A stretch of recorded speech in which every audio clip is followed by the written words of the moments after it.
Alors entre le souffleur de verre et le souffleur du verbe ou de verbe, il n'y a qu'un pas, ou plutôt qu'un pied. Quand l'un crée un service de 12 vers à pied, l'autre crée un poème au vers de 12 pieds. Quand l'un cueille la paraison, boule de verre en fusion qu'il va façonner, l'autre la comparaison, strophe en vers qu'il va faire sonner. L'un utilise une canne, tube en fer creux pour souffler le verre. L'autre utilise ses pieds et des cannes à son. Ce sont des unités de mesure pour faire rimer ses vers. Souffleur de verre, souffleur du verbe, tous deux sont des insuffleurs d'âme qui réenchantent le monde.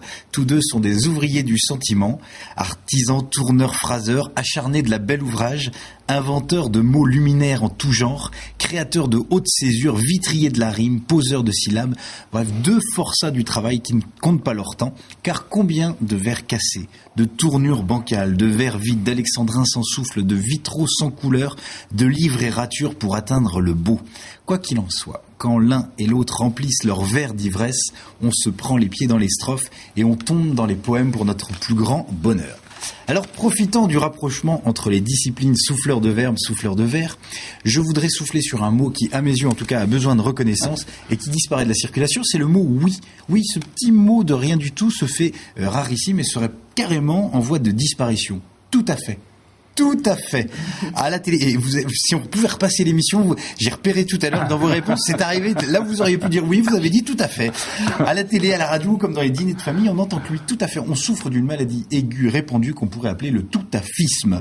Vous avez remarqué comment on ne répond plus oui aux questions, on préfère les synonymes plus prestigieux. Vous aimez le chocolat ? Tout à fait. Vous volez du pain ? Tout à fait. Vous avez 3 enfants ? Tout à fait. Mais franchement, quand on y réfléchit, que peut vouloir signifier tout à fait du pain, tout à fait 3 enfants ? Qu'est devenu ce petit oui ? Il est pourtant joli, ce mot à 3 lettres, ça commence comme un petit bisou. Oui, c'est sexy, c'est charmant. Et alors, c'est encore plus craquant quand on le répète 2 fois. Oui, oui. Mais non, oui, oui, ça fait nigo, ça fait bébête. D'ailleurs, on dit béni, oui, oui. Et c'est peut-être pour ça qu'on entend peu de oui dans les médias. Alors que le non, c'est classe. Non, ça pose son homme, c'est de la résistance, c'est le caractère. D'ailleurs, on ne dit pas béni, non, non. En fait, il y a quasiment que dans les mariages que le oui est à l'honneur. Voulez-vous prendre mademoiselle pour épouse ? Là, pas question de répondre tout à fait.